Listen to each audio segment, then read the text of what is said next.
২০ বছরে প্রায় ১২৫০ হেক্টর পাহাড় কেটে ফেলে ধ্বংস করা হয়েছে।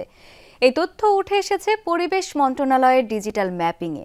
পরিবেশ উপদেষ্টা এর জন্য দায়ী করেছেন সরকারি বেসরকারি প্রভাবশালী প্রতিষ্ঠান ও ব্যক্তিকে। তার মতে পাহাড় সবাই কাটে, এমনকি যারা রক্ষার দায়িত্বে তারাও কাটে। এজন্য পাহাড় কাটার সাথে জড়িত মালিকদের নাম ডিসিদের কাছে চাওয়া হয়েছে বলে জানিয়েছেন তিনি।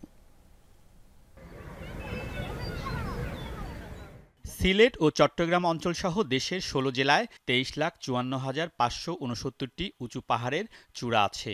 এর ৯২%ই বান্দরবানে। ২০ বছরে ১১ জেলায় বড় ১,২৩৪ হেক্টর পাহাড় কেটে ফেলা হয়েছে।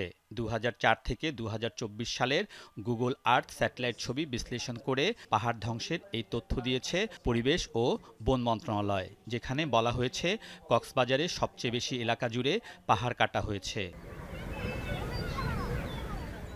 সরকারি বেসরকারি প্রতিষ্ঠান, শিল্প মালিক, কোনো বাহিনীসহ সকলে পাহাড় কাটার সাথে জড়িত বলে অভিযোগ পরিবেশ উপদেষ্টার। এজন্য ডিসিদের মনিটরিং কার্যক্রম বৃদ্ধি ও জড়িত মালিকদের নাম চেয়েছেন সৈয়দা রিজওয়ানা। মুখ্য সচিবের ভাইয়ের স্মৃতি রক্ষার্থে রক্ষিত বন দিয়ে দেওয়া হয়েছে, ওখানে ফেরত আনা হয়েছে।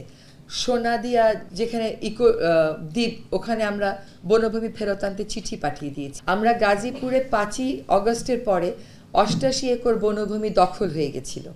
এই ৮৮ একরের মধ্যে আমরা ২০ একর উদ্ধার করেছি। ম্যাজিস্ট্রেট যখন যায়, সে শ্রমিকদেরকে ধরে নিয়ে আসে, কখনো পাহাড়ের মালিককে গ্রেফতার করা হয় না।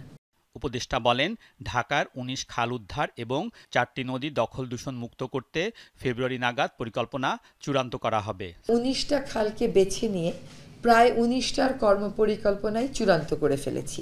আর ২টা কমিটি কাজ করে যাচ্ছে ঢাকা শহরের ৪টা নদীকে দূষণ মুক্ত করতে আমরা কি কাজ করতে পারি। এইটা ফেব্রুয়ারির আগে এই রিপোর্ট হবে না। উপদেষ্টা জানান, প্রতিটি জেলার অন্তত একটি নদীর দখল দূষণ রোধে কাজ করার জন্য ৬৪ জেলা প্রশাসককে নির্দেশনা দেয়া হয়েছে। পয়েন্টগুলো আইডেন্টিফাই করে আলমগীর স্বপন, যমুনা নিউজ, ঢাকা। চূড়ান্ত করে ফেলতে পারবো।